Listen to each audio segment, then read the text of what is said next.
Hello everyone, welcome back to my channel. Welcome to another mini recipe. আজ আমি আপনাদের সঙ্গে শেয়ার করছি ম্যাঙ্গো পায়েসের রেসিপি। যদি এই রেসিপিটা দেখে আপনাদের ভালো লাগে তাহলে অবশ্যই এটা বাড়িতে বানিয়ে আমাকে কমেন্টের মাধ্যমে জানাবেন, আর তার সাথে সাথে আমার চ্যানেলটাকে কিন্তু লাইক শেয়ার সাবস্ক্রাইব করে দেবেন অবশ্যই। এখন হচ্ছে আমের সিজন, আর সবার বাড়িতে আম ভীষণ কমন, তাই জন্যেই আমি এই পায়েসের রেসিপিটা আপনাদের সঙ্গে আজকে শেয়ার করছি। তো চলুন দেরি না করে ঝটপট রেসিপিটা স্টার্ট করা যাক।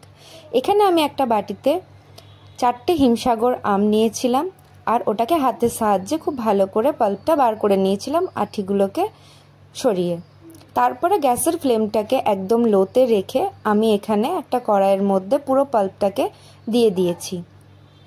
এবার এটাকে আমাদের 3 থেকে 4 মিনিট খুব ভালো করে একটু জাল দিয়ে নিতে হবে। বেশি ফোটাবো না, একটু যাতে কাঁচাটা চলে যায়, তাই জন্যেই একটু হালকা 3 থেকে 4 মিনিট এটাকে একটু ফুটিয়ে নেব।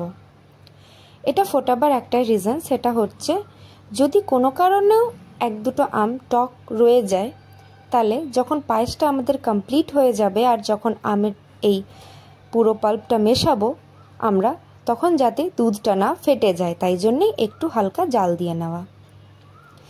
এই প্রসেসটা যখন আমরা করব সেই টাইমে যদি কেউ চিনি দিতে চান তাহলে অবশ্যই এখানে চিনিটাও এই টাইমেই অ্যাড করে মিক্স করে নেবেন আমের সাথে। আমার আমগুলো ভীষণ মিষ্টি ছিল, তাই জন্যে আমি কিন্তু এই পুরো পায়েসটার প্রসেসটাতে একটুও চিনি ব্যবহার করিনি। এখন আমরা এই আমটাকে খুব ভালো করে একটু 3 থেকে 4 মিনিট জাল দিয়ে নেব। এই দেখুন সাইড থেকে একটু একটু বাবলস আসছে, একটু একটু ফুটছে। যখন 1-2বার আরও ফুটে যাবে তখন কিন্তু আমি এটাকে অফ করে দেব গ্যাসের ফ্লেমটাকে, আর সাইডে এটাকে নামিয়ে আর রেখে দেব ঠান্ডা হওয়ার জন্যে। এই দেখুন বাবলস কিন্তু আসছে। এটা আমার প্রায় কমপ্লিট হয়ে গেছে। এখন আমি এটাকে এবার চলুন গ্যাসটাকে অফ করে আর অন্য একটা পাত্রে নামিয়ে রেখে দিচ্ছি ঠান্ডা হওয়ার জন্য। এই যে এরপর এখানে আমি দেখুন কিছু কাজু চপ করে নিয়েছি, আপনারা চাইলে কিন্তু গোটাও ব্যবহার করতে পারেন।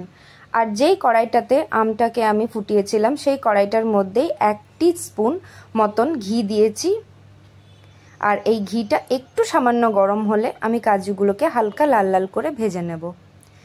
পায়েসটাতে কিন্তু আমি কিশমিশ দেব না, শুধুমাত্র দিয়েছি কিন্তু এখানে কাজুটা যারা খেতে পছন্দ করেন না তারা কিন্তু কাজুটাও স্কিপ করে দিতে পারেন, তবে কাজুটাকে ঘিয়ে ভেজে দিলে ভীষণ ভালো একটা ফ্লেভার এই পায়েসটাতে কিন্তু আসে।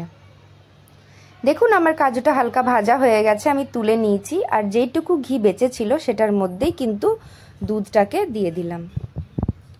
আমি আজকে কিন্তু কোনো প্যাকেট দুধ না, আমি এখানে কিন্তু ডাইরেক্ট গরুর দুধ ব্যবহার করেছি, আর আমাদের এখানে গরুর দুধটা কিন্তু আজকে ভীষণ ভালো এসেছিল।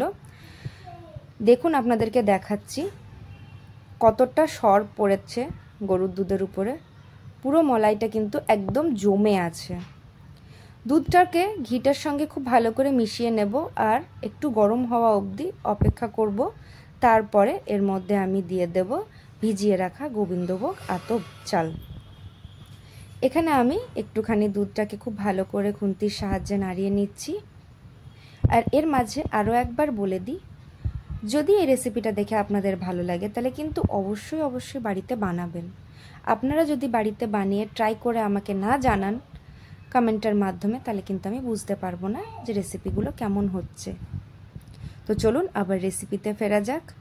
দেখুন দুধটার সঙ্গে ঘিটা ভালো মতন মিশে গেছে, আর গ্যাসের ফ্লেমটা কিন্তু এখন মিডিয়ামে আছে। দুধটা একটু ফুটে গেলে এর মধ্যে আমি চালটাকে অ্যাড এখন করে দিচ্ছি। চালটাকে আমি 5 মিনিট মতন ভিজিয়ে রেখেছিলাম আর ভালো করে ধুয়ে নিয়েছিলাম তার আগে।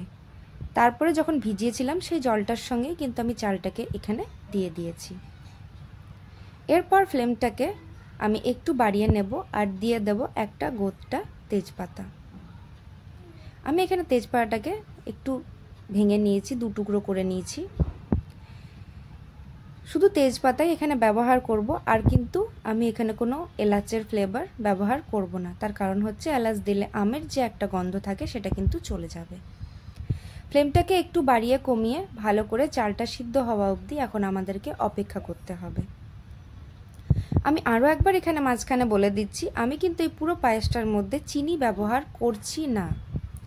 আপনারা চাইলে চিনি দিতে পারেন, কিন্তু যখন আমটাকে আপনারা জাল দেবেন তখনই কিন্তু চিনিটাকে মিক্স করে নেবেন আমের মিষ্টিটা চেক করে।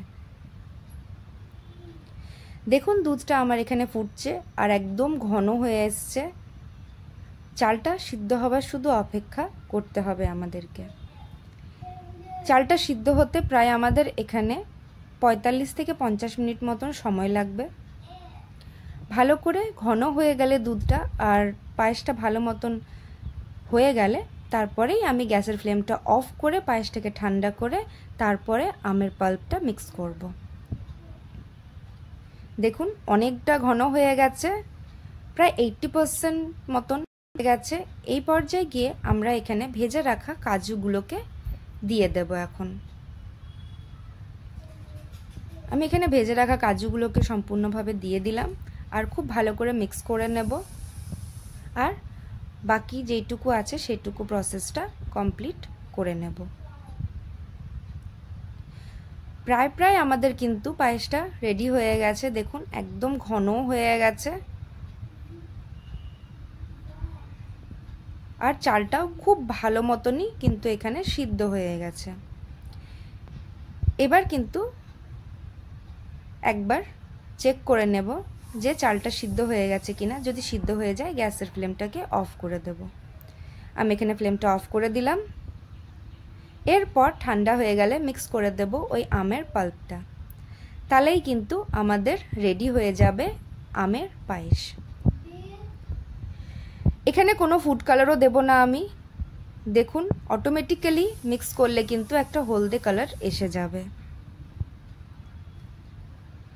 তো আমের পায়েস আমাদের একদম রেডি। কতটা ঠিক কতটা ইয়ামি হয়েছে দেখে বুঝতেই পারছেন। তো আজকের এই রেসিপিটা এখানেই শেষ করব।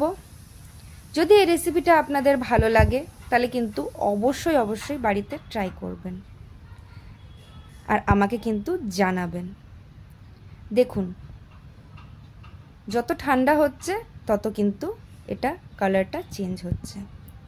এটা আপনারা ফ্রিজে রেখে সার্ভ করতে পারেন ঠান্ডা ঠান্ডা, আরও টেস্টি হবে, আরও টেস্টি লাগবে খেতে।